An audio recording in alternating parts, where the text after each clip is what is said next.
অঙ্কগুলো নিয়ে পরীক্ষায় আসেই আসে, না আসার কোনো চান্স নেই। দেখেন পাইপ রুট পাইপ এর 5 ভিত্তিক লগ কত, এটা আমরা লিখে প্রকাশ করতেছি, লগ দিলাম।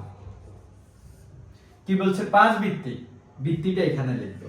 5 ভিত্তিক পাইপ রুট পাইপ ইকুয়াল টু আমরা x ধরে নিলাম। এই x এর মানটাই আমাদেরকে বের করতে হবে। এখন লগটা আমাদের দূর করতে হবে। লগটা দূর করতে হলে কি করতে হবে, x কে পাইপ রুট পাইপের জায়গায় নিয়ে আসবো, আর পাইপ রুট পাইপ যাবে x এর জায়গায়, স্থান পরিবর্তন করবে। তাহলে কি করতে হবে, তাহলে লগ উঠে যাবে। এই যে এই পাইপে লিখলাম আর x টা পাইপের উপরে চলে আসলো, আর এটা x এর জায়গায় চলে গেল। শেষ, আর কিছু নেই।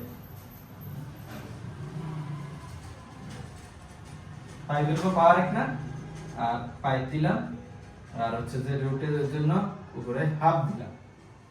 হাফ দেওয়ার পরে কি হলো, আমরা পাইপ x লিখলাম, আর পাইপ যেহেতু বেজ এক তাহলে পাওয়ারগুলো যোগ, 1 যোগ হাফ দিলে কত হয়, 3/2 হয়। তাহলে দেখেন বেজ পাইপ পাইপ, বেজ যদি একই হয় তাহলে বেজ বা power equal to power, x equal to 3/2। Base মিলে গেলে বেজ মনে মনে কাটা, এভাবে কেটে দেওয়া যাবে না, মনে মনে কাটবেন আর কি। x ইকুয়াল টু 3/2, এটা হচ্ছে আমাদের আনসার। আশা করি আপনারা বুঝতে পারছেন।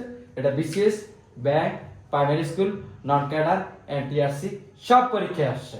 আপনারা গাইড বই দেখবেন, এই অঙ্কটা সরাসরি অনেক নিয়োগ পরীক্ষায় আসছে, ওখান থেকে আমি নিয়েছি মূলত। আশা করি আপনারা বুঝতে পারছেন, এরপরে আর ভুল হওয়ার কথা না, অথবা এই টাইপের যত ম্যাথ আসবে আপনারা নিমেষেই করে ফেলতে পারবেন। আল্লাহ হাফেজ।